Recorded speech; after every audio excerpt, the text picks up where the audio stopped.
صلی علی رسوله الکریم اما بعد فاعوذ باللہ من الشیطان الرجیم بسم اللہ الرحمن الرحیم من ذا الذی یقرض اللہ قرضا حسنا فیضاعفه له اضعافا کثیرہ واللہ یقبض ویبسط والیہ ترجعون ألم تر إلى الملأ من بني إسرائيل من بعد موسى إذ قالوا لنبي له ابعث لنا ملكا نقاتل في سبيل الله قال هل عسيتم إن كتب عليكم القتال ألا تقاتلوا قالوا وما لنا ألا نقاتل في سبيل الله وقد أخرجنا من ديارنا وأبنائنا فلما كتب عليهم القتال تولوا إلا قليلا منهم والله عليم بالظالمين صدق اللہ العظیم۔ اللہ تعالیٰ نے ان آیات میں جہاد کا حکم دیا ہے۔ پہلی آیت گزر چکی ہے کہ اللہ کی راہ میں تم جہاد کرو۔ جہاد جان بھی خرچ کی جاتی ہے، جہاد میں مال بھی خرچ کیا جاتا ہے، اور مال کوئی بھی تنظیم ہو، کوئی ملک ہو، کوئی قوم ہو، ان کے اندر یہ سمجھو کہ ان کی معیشت کی ریڑھ کی ہڈی کی حیثیت رکھتا ہے۔ جب تک مالی تعاون نہ ہو تو کام پورا انجام کو نہیں پہنچ سکتا۔ اس وجہ سے اللہ تعالیٰ نے جہاد کے حکم کے ساتھ ہی مال خرچ کرنے کا بھی حکم دیا۔ دین کا کوئی بھی شعبہ ہو، مال کے بغیر وہ نہیں چل سکتا۔ یہاں تک کہ ہماری مسجد جس میں ہم 5 وقتہ نماز پڑھتے ہیں، حالانکہ اس میں کوئی تلوار نہیں اٹھائی جاتی، کوئی تیر و تلوار، کوئی اسلحہ نہیں خریدا جاتا، لیکن اس کے باوجود بھی اگر اس کی معیشت بند ہو جائے تو ایک دن آئے گا مسجد کو بھی تالا لگا ہوا ہوگا۔ دین کا چاہے بڑا کام ہو یا چھوٹا کام ہو، مال کے بغیر نہیں چل سکتا۔ اسی وجہ سے اللہ تعالیٰ نے مطلق رکھا یہاں پر، اگرچہ جہاد کا تذکرہ اللہ تعالیٰ نے کیا، لیکن اس میں جب خرچ کرنے کا حکم دیا تو اس میں یہ نہیں کہا کہ صرف جہاد میں خرچ کرو، فرمایا فی سبیل اللہ، اللہ کی راہ میں خرچ کرو۔ اللہ کی راہ ہر شعبہ ہے اسلام کا، تبلیغ بھی ہے، جہاد بھی ہے، مدارس بھی ہیں، مساجد بھی ہیں، گویا کہ ہر شعبے کے اندر خرچ کرنے کا حکم دیا۔ اور اس خرچ کرنے کو اللہ تعالیٰ نے قرض کے ساتھ تشبیہ دی، یہ نہیں کہا کہ کون میری راہ میں دے گا، اللہ تعالیٰ نے فرمایا کون مجھے قرض دے گا۔ قرض کیوں کہا؟ کہ جو تم مال دو گے اللہ تعالیٰ ہمیشہ کے لیے اس کو اپنے پاس نہیں رکھ لے گا، قرض ہمیشہ لوٹایا جاتا ہے، تو اللہ تمہیں لوٹا کر ضرور دے گا، چاہے دنیا میں لوٹا کر دے دے، چاہے آخرت میں لوٹا کر دے دے۔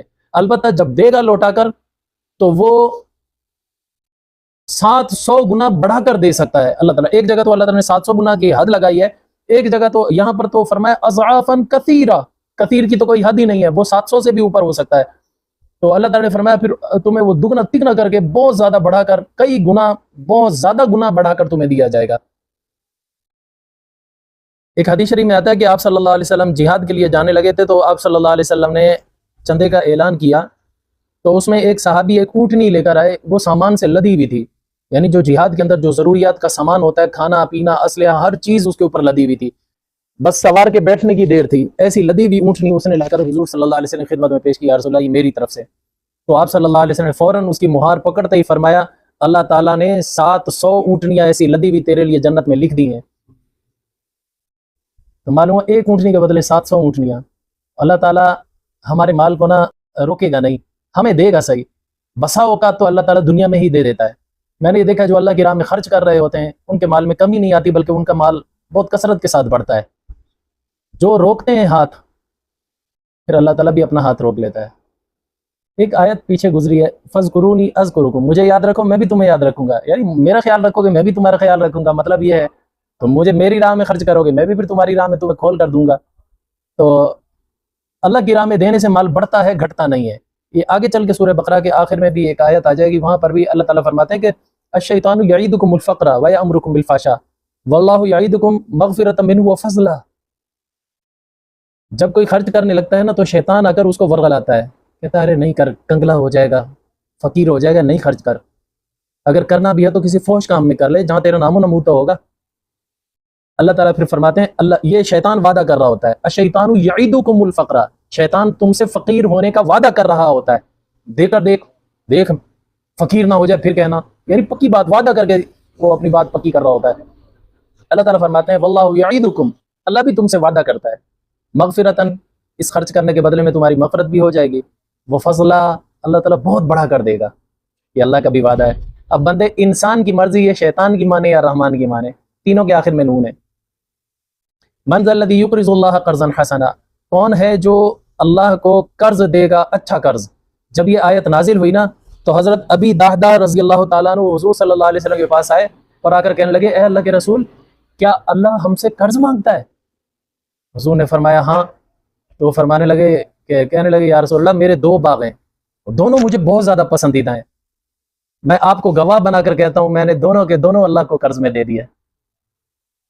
پھر حضور نے فرمایا نہیں نہیں ایسا نہیں کر، ایک باغ اپنے پاس روک لے جس سے تیرے گھر کا دار و مدار چلتا رہے، گھر کی معیشت چلتی رہے، باقی ایک اللہ کی راہ میں دے دے۔ تو وہ پھر سوچ میں پڑ گئے، پھر سوچ میں پڑ کر کہنے لگے کہ یا رسول اللہ پھر ایک باغ میرا 600 کھجوروں کا ہے، وہ مجھے زیادہ پسندیدہ ہے، اور اللہ بھی کہتا ہے پسندیدہ چیز خرچ کرو، بس میں وہ اللہ کی راہ میں دے دیتا ہوں۔ حضور نے فرمایا پھر سن، تیرا ایک باغ 600 کھجوروں کا، اس کے بدلے میں اللہ نے تیرے لیے جنت میں 600 باغ لگا دیے ہیں، اور ہر باغ کے اندر 600 کھجوریں ہیں، کتنی بڑی جنت الاٹ ہو گئی۔ اللہ اکبر۔ پھر جب حضور صلی اللہ علیہ وسلم نے یہ باغ قبول کر لیا تو جس باغ کو اس نے ہبہ کیا ہے حضور صلی اللہ علیہ وسلم کے بعد، یعنی آ کر قرضہ دیا ہے اللہ کو جس باغ کا، اس باغ میں اس کے بیوی بچے تھے جو پھل وغیرہ توڑنے کے لیے کھجوروں کے درختوں میں وہاں پانی وغیرہ لگانا، یہ وہ دیکھ بھال کے لیے وہیں تھے۔ تو حضرت ابی دہدہ وہاں دوڑتے ہوئے آئے، آ کے کہنے لگے اے ام دہدہ ادھر آؤ، میں نے یہ باغ خالی کر دو، جلدی کرو، بچوں کو نکال دو، اب یہ باغ اپنا نہیں رہا۔ وہ پوچھنے لگی کیا مطلب؟ کہنے لگی یہ میں نے اللہ کو دے دیا ہے، اللہ سے میں نے سودا کر لیا، اس کے بدلے میں جنت کے باغ لیے ہیں۔ تو ام دہدہ بڑی خوش ہوئی، یعنی اس کی بیوی دہدہ کی اماں بڑی خوش ہوئی، کہنے لگی اے ابو دہدہ، اے دہدہ کے ابا، تو نے تو بہت اچھا سودا کیا، بہت اچھا سودا کیا۔ یہ کہتی ہوئی اس نے اپنا سامان اٹھایا، باغ سے نکل گئی۔ اللہ اکبر۔ کتنی یار عقل مند عورتیں تھیں اس زمانے کی، ہوتی ہماری زمانے کہتے تو نکم ہے، ناقص کہیں کا، سارا دے دیا تو نے، کسی سے پوچھا نہیں تو نے۔ آج کل کی عورتوں اور ان میں کتنا فرق ہے۔ آج کل کی عورتوں میں نا مال کی ہرس آ گئی، سب میں نہیں، اب بھی بہت ساری سخاوت والی موجود ہیں عورتیں، لیکن اکثریت میں جو ہے نا ہرس آ گئی ہے، اور یہ ہرس اب تو مردوں کے اندر بھی منتقل ہو گئی ہے۔ پہلے کے غریب سے غریب مرد بھی ہوتا تھا، سخی ہوتا تھا، آج کل کا امیر سے امیر بھی ہونا اس کے اندر بھی بخل ہوتا ہے۔ اللہ تعالیٰ فرماتے ہیں من ذا الذی یقرض اللہ قرضا حسنا، کون ہے جو قرضہ دے گا اللہ تعالیٰ کو قرض حسنا۔ قرض حسنا کس کو کہا جاتا ہے؟ جو بطور احسان کے کسی کو دے دیا جائے پھر اسے واپسی کا مطالبہ نہ کیا جائے، اس کو کہا جاتا ہے قرض حسنا۔ فَيُضَاعِفَهُ لَهُ أَضْعَافًا كَثِيرًا، فَيُضَاعِفَهُ لَهُ، اللہ تعالیٰ اس کو دگنا کر کے لوٹائے گا، اضعافاً کثیرہ، بہت زیادہ دگنا کر کے۔ پہلے کہا دگنا کر کے، پھر کہا بہت زیادہ دگنا کر کے، یہ تو انتہا ہے نا۔ 10 کا تو اللہ نے وعدہ کیا ہوا ہے، من جاء بالحسنۃ فلہ عشر امثالہا، جو ایک نیکی لے کر آئے گا اس کے بدلے میں اس کو 10 دی جائیں گی، 10 کا تو وعدہ ہے ہی ہے۔ پھر اللہ تعالیٰ نے ایک جگہ فرمایا فی کل سنبلۃ مئۃ حبہ، جو اللہ کی راہ میں خرچ کرتے ہیں یوں سمجھو وہ ایک دانہ اگاتے ہیں، ایک دانے سے پھر ایک پودا اگتا ہے، اس میں ایک سٹا ہوتا ہے، ایک سٹے میں 700 دانے ہوتے ہیں، تو ایک دانے سے 700 دانے کمانا اللہ تعالیٰ نے یہ دوسری جگہ پر فرمایا، یعنی اشارہ دیا جو اللہ کی راہ میں 1 روپیہ خرچ کرے گا 700 روپے کا اجر کمائے گا۔ اور رمضان المبارک میں اگر خرچ کیا جائے پھر 1 روپیہ 70 گنا بڑھ جاتا ہے، تو 700 کو 70 گنا بڑھاؤ کتنا ہو جائے گا؟ اللہ اکبر۔ اللہ کے دینے میں کمی نہیں ہے، ہمارے سمیٹنے میں کمی ہے، نقص ہے۔ اللہ تعالیٰ فرماتے ہیں فَيُضَاعِفَهُ لَهُ أَضْعَافًا كَثِيرًا۔ آگے فرمایا اللہ تعالیٰ نے وَاللَّهُ يَقْبِضُ وَيَبْسُطُ وَإِلَيْهِ تُرْجَعُونَ، اگر کوئی بندہ اس ڈر کی وجہ سے اللہ کی راہ میں نہیں دیتا کہ میرا مال کم ہو جائے گا، تو پھر اس کو ایک چیز، ایک عقیدہ اس کو ذہن میں رکھنا چاہیے کہ وَاللَّهُ يَقْبِضُ، اللہ ہی رزق کو تنگ کیا کرتا ہے، وَيَبْسُطُ، اللہ ہی رزق کو کشادہ کیا کرتا ہے، وَإِلَيْهِ تُرْجَعُونَ، نہ صرف تمہارا مال بلکہ تم نے بھی لوٹ کر اسی کی طرف آنا ہے، نہ مال تمہارا یہاں رہے گا نہ تم نے یہاں رہنا ہے، یہ سب اللہ کے ہاتھ میں ہے۔ لیکن کوئی سمجھے اس بات کو، ہمارے ہاں تو اول تو اس چیز کو سمجھنے کی کوشش نہیں کرتے، سمجھتے بھی ہیں تو اتنا سمجھتے ہیں جب مال بڑھ رہا ہوتا ہے پھر سمجھ رہے ہوتے ہیں یہ میرے بازو کی کمائی ہے، میرے ہاتھ کی کمائی ہے، اس میں سارا میرا کمال ہے، میں نے ایسا کاروبار کیا، میں نے ایسے کیا، میں نے ایسے کیا، میں اتنا اونچا ہو گیا۔ اور جب مال میں کمی آتی ہے پھر بس مسجد میں آ کے مصلی پکڑ کے بیٹھ جاتے ہیں، یا اللہ تجھے میں ہی ملا تھا مارنے کے لیے، یا اللہ تجھے ترس نہ آیا، یا اللہ میرا مال کم کر دیا، کیا میں نے ایسا کوئی جرم کر، پھر اللہ یاد آ رہا ہوتا ہے۔ جب کمی ہوتی ہے اللہ یاد آتا ہے، جب بڑھوتری ہوتی ہے پھر اپنا بازو یاد آتا ہے۔ ہم نے صرف یہ نظریہ بنا رکھا ہے، حالانکہ اللہ تعالیٰ ہمیں یہ سوچ دے رہے ہیں واللہ یقبض ویبسط، اللہ ہی رزق کو گھٹایا کرتے ہیں، وہی بڑھایا کرتے ہیں، بندے کا اپنا کمال کوئی نہیں ہے۔ پھر جہاں وہ کہہ رہے خرچ کر دو تو کر دینا چاہیے۔ وَإِلَيْهِ تُرْجَعُونَ، اور تم نے بھی لوٹ کر اسی کی طرف جانا ہے۔ یہاں پر سمجھو کہ اللہ تعالیٰ نے جہاد بالمال کا بھی ہمارے لیے ایک ذہن ہمارا بنا دیا کہ جہاد میں جہاں جان خرچ کرنی ہوگی وہاں مال بھی خرچ کرنا پڑے گا۔ اب اس ساری بات کو اللہ تعالیٰ ایک مثال کے ذریعے سمجھانا چاہتے ہیں. وہ مثال کیا ہے؟ وہ ایک واقعہ ہے.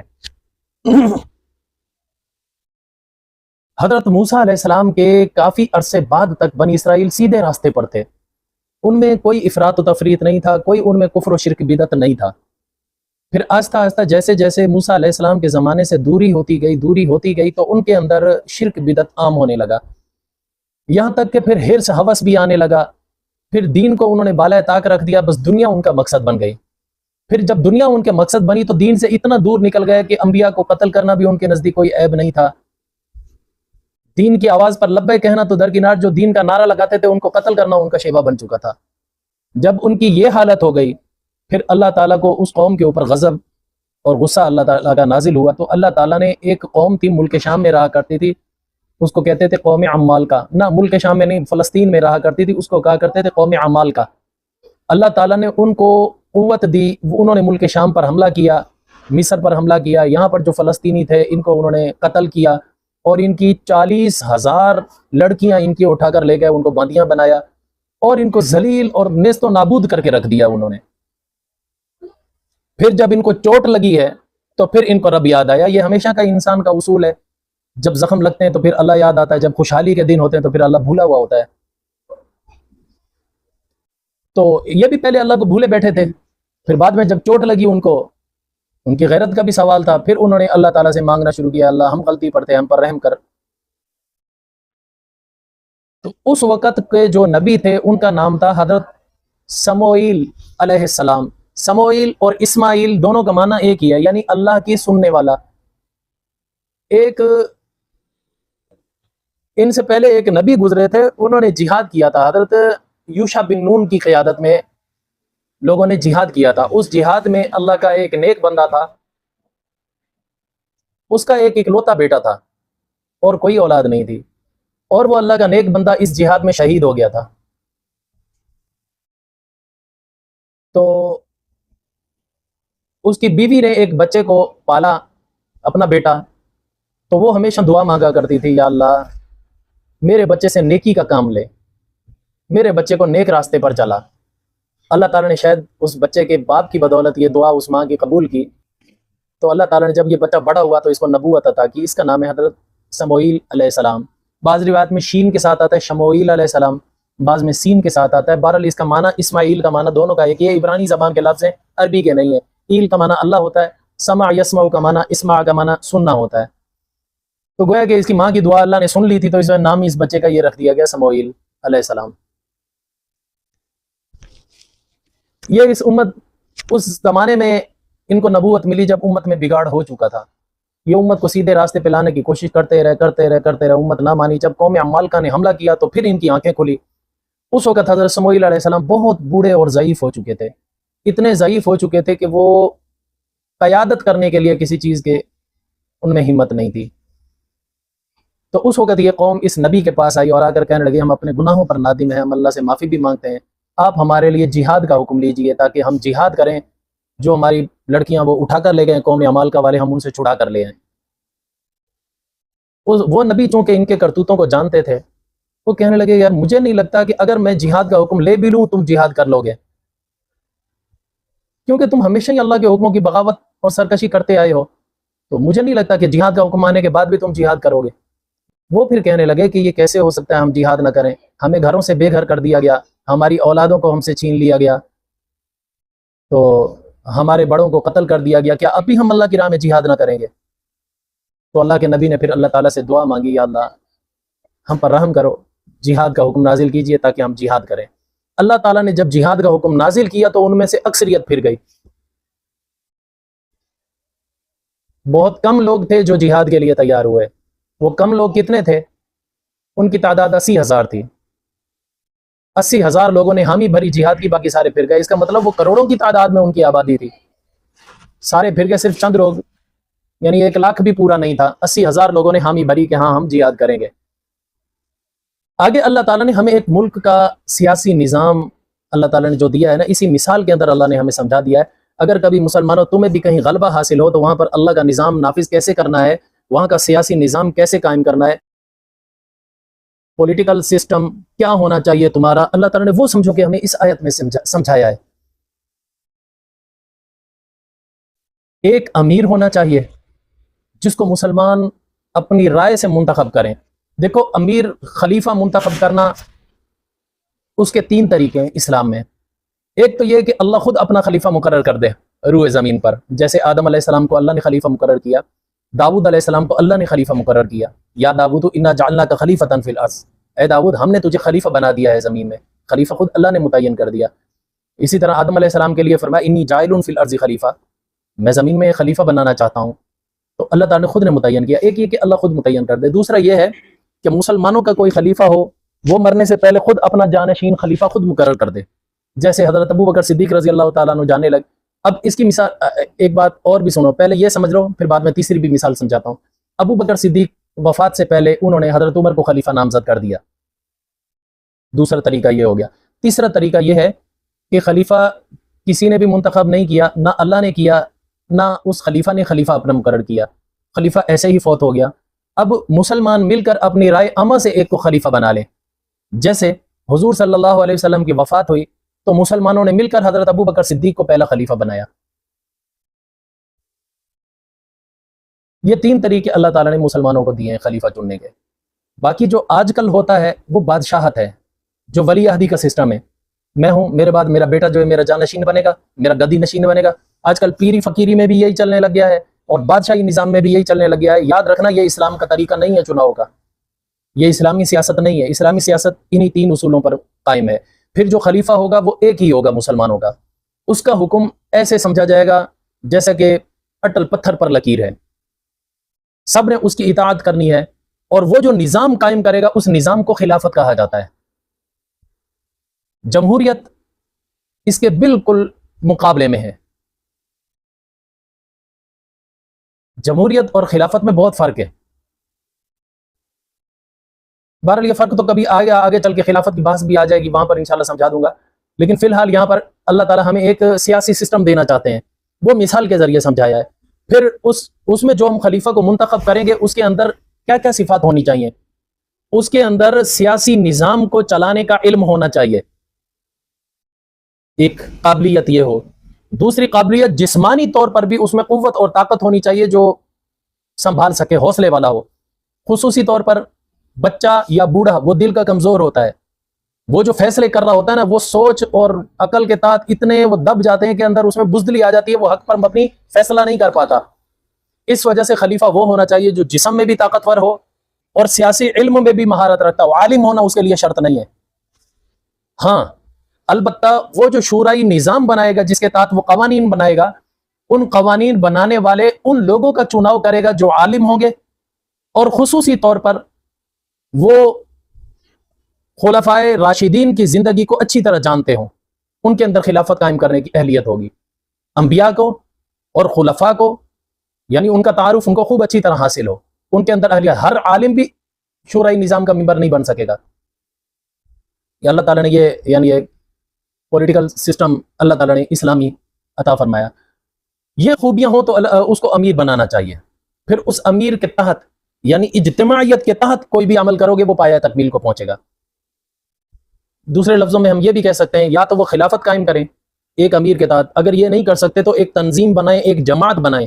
پھر اس جماعت کا ایک امیر ہونا چاہیے جو اس پوری جماعت کو لے کر چلتا ہو. اس جماعت میں سارے لوگ ہم نظریہ ہوں، پھر اس جماعت کو کامیابی ملے گی. اگر نظریات میں بھی اختلاف ہوا وہ جماعت کبھی بھی کامیاب نہیں ہو سکے گی. تو اب بات آ جائے اس طرف کہ ان لوگوں نے کہا کہ ہم جہاد کریں گے. جب جہاد کا حکم آیا اکثریت پھر گئی، چند لوگ اس میں سے تیار ہوئے جہاد کرنے کے لیے، ان کی تعداد تھی 80,000. پھر ان کے اندر بھی کئی لوگ ایسے تھے جو بہانے باز تھے، جو نہیں کرنا چاہتے تھے. انہوں نے کہا کہ اے اللہ کے نبی ہمارے لیے کوئی ایک امیر تو منتخب کرو نا، تاکہ اس کی قیادت کے اندر ہم چل کر یہ کام کر سکیں. دیکھو امیر ہونا لازمی ہے. آپ نے کبھی تبلیغی جماعت کا سسٹم دیکھا ہے؟ جب گشت کرنے کے لیے نکلتے تبھی کہتے ہیں ایک ہم میں سے امیر ہوگا، امیر کی اطاعت کرنی ہے. پھر ایک راہبر ہوتا ہے، ایک متکلم ہوتا ہے. امیر لازمی کرنا ہے. حالانکہ امیر کا کوئی کام نہیں ہوتا، وہ تصویر لے کر بس چپ کر کے چل رہا ہوتا ہے، نہ بولتا ہے نہ دروازہ کھٹکاتا ہے، کوئی کام نہیں ہوتا اس کا. لیکن امیر ہے، اطاعت اس کی کرنی ہے. اگر کبھی بھی کوئی کام کرنا ہو راستے میں، اس کے مشورے کے بغیر نہیں، اس کے حکم کے بغیر نہیں کر سکتے. یہ اللہ تعالیٰ نے ہمیں ایک نظام دیا ہے. یہاں تک بھی حضور صلی اللہ علیہ وسلم فرمایا جب تم میں سے کوئی سفر کرنے کے لیے نکلے اکیلا نہ جائے، جماعت ہونی چاہیے. پھر جماعت کے لیے آپ صلی اللہ علیہ وسلم نے فرمایا کہ جماعت میں 4 آدمی ہوں تو سب سے اچھا ہے، سب سے اچھا ہے، اور اگر 3 آدمی ہوں پھر اچھا ہے، اگر 2 آدمی ہوں تو بھی جماعت ہے، اس سے کم جماعت نہیں ہے۔ اور آپ صلی اللہ علیہ وسلم نے فرمایا ید اللہ علی الجماعہ، جماعت پر اللہ کا ہاتھ ہوتا ہے، یعنی اللہ کی مدد ان کے ساتھ شامل حال ہوتی ہے۔ اور واقعی حقیقت بات ہے، سفر میں بھی جب بندہ اکیلا جائے اس میں نقصان زیادہ ہوتا ہے، فائدہ کم ہوتا ہے، جب کم از کم 2 جنے ہونا پھر بھی فائدہ کافی ہو جاتا ہے۔ تو جماعت کی شکل اللہ تعالیٰ نے ہمیں عطا ضرور فرمائی ہے، ہر حال میں، چاہے ہماری نجی زندگی سے اس کا تعلق ہو، چاہے ہماری اجتماعی زندگی سے اس کا تعلق ہو۔ تو پھر انہوں نے کہا کہ ان لوگوں نے کہا اے اللہ کے نبی ہمارے لیے کوئی ایک امیر تو منتخب کر دیجئے۔ تو اللہ کے نبی نے دعا کی، کیونکہ خود تو وہ ضعیف تھے بہت، امیر بننے کی صلاحیت نہیں تھی، کمانڈر بننے کی صلاحیت نہیں تھی، جسمانی لحاظ سے کمزور تھے، اگرچہ علم تھا ان کے پاس لیکن طاقت نہیں تھی۔ تو اس وقت انہوں نے دعا مانگی ہے اللہ ہمارے لیے کوئی امیر مقرر کر دیجئے تاکہ ہم اس کی قیادت میں جہاد کریں۔ اللہ تعالیٰ نے یہ دعا قبول کی، اور طالوت علیہ السلام، طالوت ایک شخص تھا، اس کو اللہ تعالیٰ نے اس کے لیے منتخب کیا۔ وہ کیسے کیا؟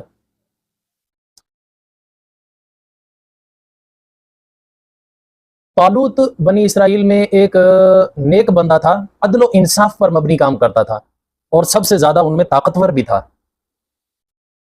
جسمانی لحاظ سے طاقتور بھی تھا، اور وہ سیاسی نظام کو بھی سمجھنے والا تھا، ملک کے نظام کو بھی سمجھنے کی اس میں صلاحیت تھی۔ اللہ تعالیٰ قدرتی طور پر کسی کسی کے اندر یہ صلاحیت رکھ دیتا ہے۔ کچھ سیاستدان ہوتے ہیں جو ملک کے نظام چلانے والے ہوتے ہیں، ورنہ اکثریت تو ایسے ہی بے عقلوں کی ہوتی ہے، پیسہ ان کو اونچا کر دیتا ہے، باقی اور ان میں قابلیت نہیں ہوا کرتی۔ تو ان کے اندر قابلیت بھی تھی۔ ان کا چناؤ کیسے ہوا؟ اللہ تعالیٰ نے دعا قبول کی تو اپنے نبی کو کہا ٹھیک ہے ابھی تم پر ایک شخص امیر بنایا جائے گا، اس کی 2 نشانیاں ہوں گی۔ اے نبی جو تیرے ہاتھ میں لاٹھی ہے اس کا قد اس لاٹھی جتنا بڑا ہوگا۔ دوسری نشانی، تیرے پاس جو خوشبو کی شیشی رکھی ہوئی ہے اس میں جوش پیدا ہو جائے گا اس کے آنے سے۔ تو اللہ کے نبی نے یہ دونوں نشانیاں اس قوم کو بتلا دی۔ اب وہ سب نظریں جما کر بیٹھے ہوئے، کون ایسا شخص ہے کہ جس کا قد بھی لاٹھی جتنا ہوگا اور شیشی جوش مارے گی؟ اب سب کی نظریں شیشی پر جمی ہوئی ہیں، اتنے میں طالوت علیہ السلام کے ابا کا کھوتا گم ہو گیا، گدھا گم ہو گیا۔ تو طالوت علیہ السلام اس گدھے کو ڈھونڈتے ڈھونڈتے اس جگہ پر جب پہنچے، دیکھا یہاں پر بنی اسرائیل بہت سارے کٹھے ہوئے ہیں، تو وہ بھی ان میں آ کر جب کھڑا ہوا تو شیشی نے جوش مارنا شروع کر دیا۔ جب جوش مارنا شروع کیا تو اللہ کے نبی نے بلایا ادھر آؤ، لاٹھی لگائی ساتھ، قد بھی پورا ہے۔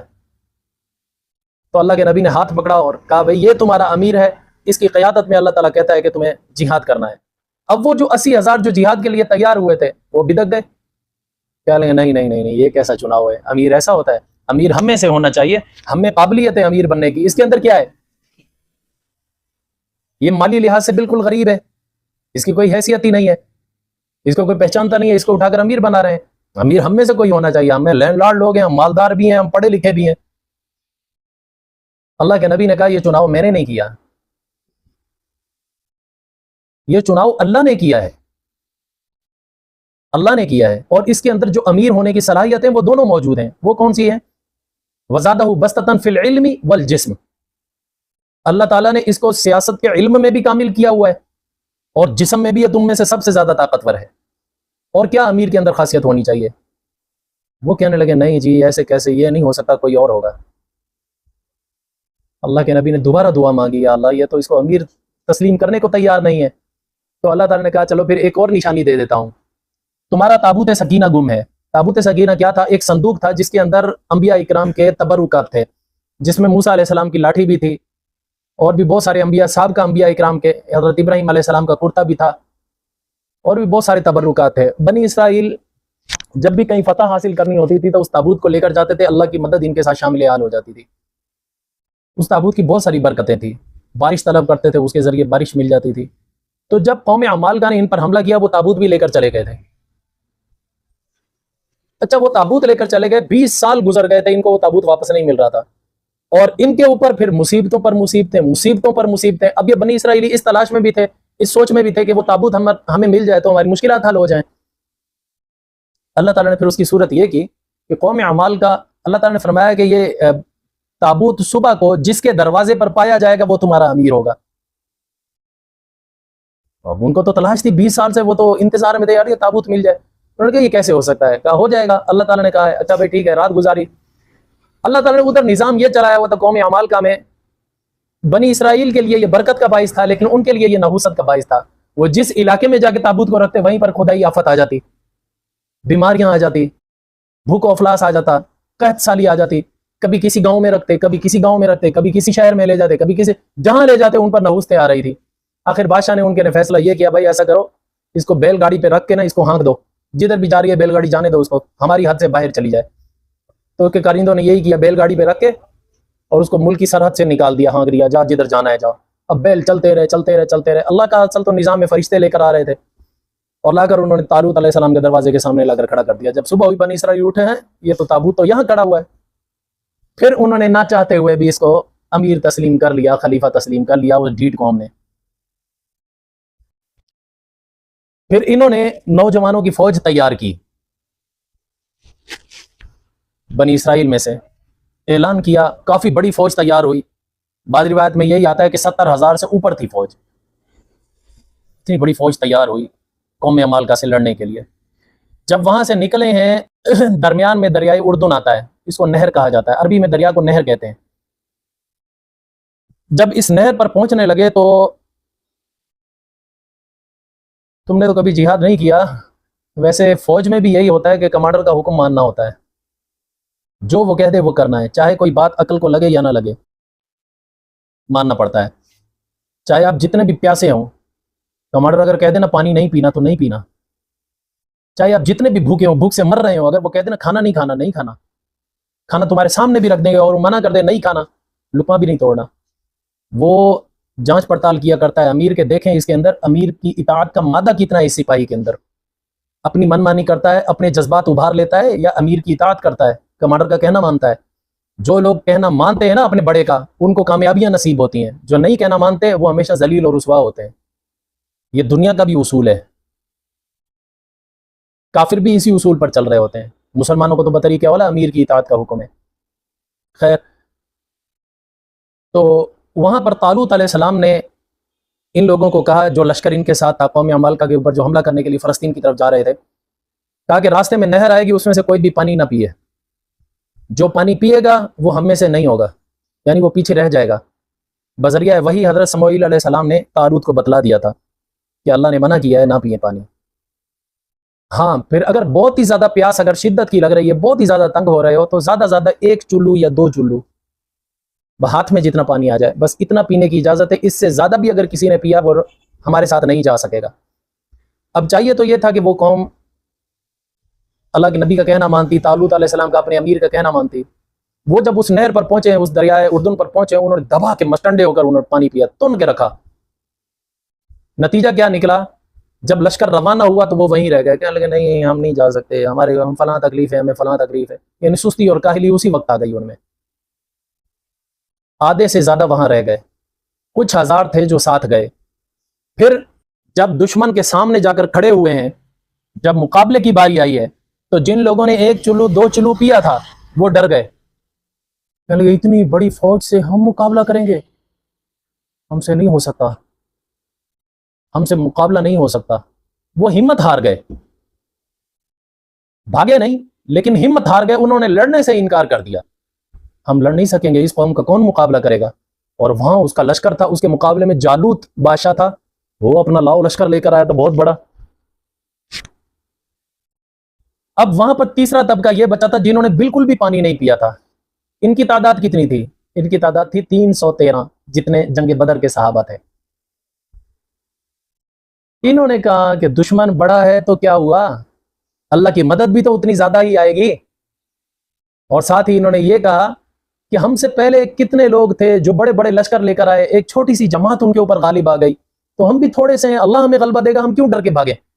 انہوں نے ثابت قدمی سے کام لیا۔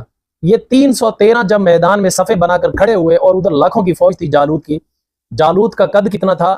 10 فٹ لمبا تھا، اور پورا لوہے میں لپٹا ہوا تھا۔ اس کی جو ڈھال تھی وہ 3 من کی تھی۔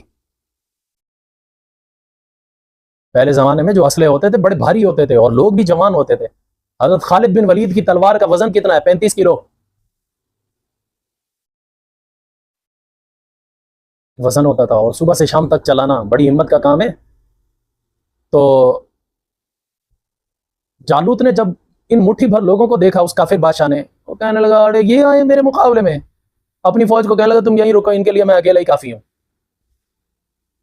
تو یہ جب نکل کر آیا، پہلے جنگ کا اصول یہ ہوتا تھا ایک بہادر ادھر سے نکلتا تھا، ایک بہادر ادھر سے نکلتا تھا، پہلے ان کی آپس میں مٹ بھیڑ ہوتی تھی، جو جیت جاتا تھا اس کی فوج کا دابا ہو جاتا تھا، جو ہار جاتا تھا ان کے حوصلے پست ہو جاتے تھے۔